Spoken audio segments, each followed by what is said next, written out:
অবশেষে নতুন ঘর পেয়ে মাথা গোঁজার ঠাঁই হল নিজুম দ্বীপের লুবনা বেগমের। আলোকবর্তিকা মানবিক ইউনিট নামের একটি স্বেচ্ছাসেবী সংগঠন লুবনার বিধ্বস্ত ঘরটি নতুন করে নির্মাণ করে দেয়। ঘর নির্মাণ কাজ শেষে সংগঠনটির সদস্যরা উপস্থিত থেকে লুবনার কাছে ঘরটি হস্তান্তর করে। ঘর পেয়ে তাই তো মহাখুশি লুবনা।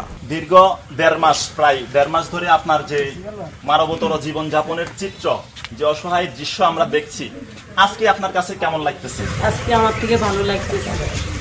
ঘর পাইছি, আমার থেকে খুশি। আমার ছেলেমেয়েরা বলতেছে, মা এতদিনের জন্য আমরা ভিজছি, এখন হানিবিতে আমরা ভিজবো না, আমরা একটা ঘর দিচ্ছি, আমরা ঘর পাইছি।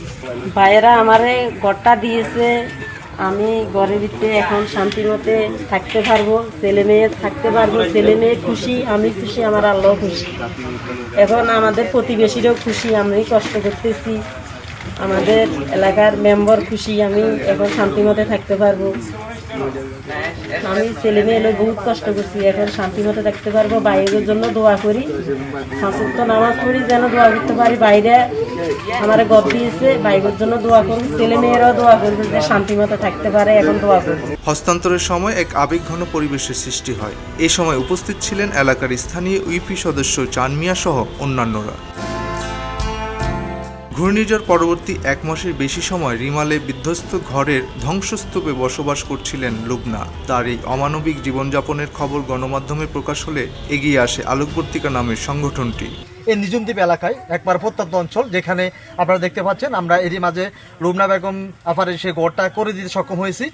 এই ঘরটা আজ থেকে 1.5 মাস আগে আমাদের অর্থাৎ জিল্লু ভাইয়ের মাধ্যমে আমরা জানতে পারি এই ঘরটা লুবনা আফার চিত্র।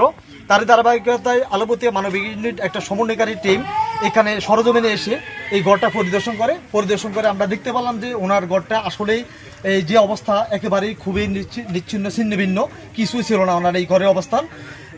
সে অবস্থান থেকে আলোকবর্তিকা মানবিক ইউনিট আমরা ইনশাআল্লাহ আপনাদের দোয়ায় এবং বিভিন্ন অঞ্চল থেকে অর্থাৎ প্রবাস এবং দেশ থেকে বিভিন্ন শুভাকাঙ্ক্ষী সকলের সহযোগিতা আমরা এই ঘরটি করে দিতে সক্ষম হয়েছি আলহামদুলিল্লাহ। ঘূর্ণিঝড় রেমালের তাণ্ডবে ক্ষতিগ্রস্ত সেই লুবনা বেগমের বাড়িতে বিগত 1.5 মাস ধরে ঘূর্ণিঝড় রেমালের তাণ্ডবে ক্ষতিগ্রস্ত লুবনা বেগমের যে অসহায় চিত্র, মানবতর জীবনযাপনের যে করুণ দৃশ্য, সেটা আপনারা অনলাইন নিউজ বিভিন্ন পত্রপত্রিকায় দেখেছেন। এটা আমরা অসংখ্য ধন্যবাদ জানাই আমাদের শ্রদ্ধেয় বড় ভাই সাংবাদিক জিল্লুর রহমান ভাইকে, যার একটি প্রতিবেদনে এটা সোশ্যাল মিডিয়ায় ভাইরাল হয়ে যায়। এলো মুক্ত চিন্তার স্বাধীন দৈনিক খবরের কাগজ। এখন খবর হবে নিখাত, নির্ভীক, নিরপেক্ষ।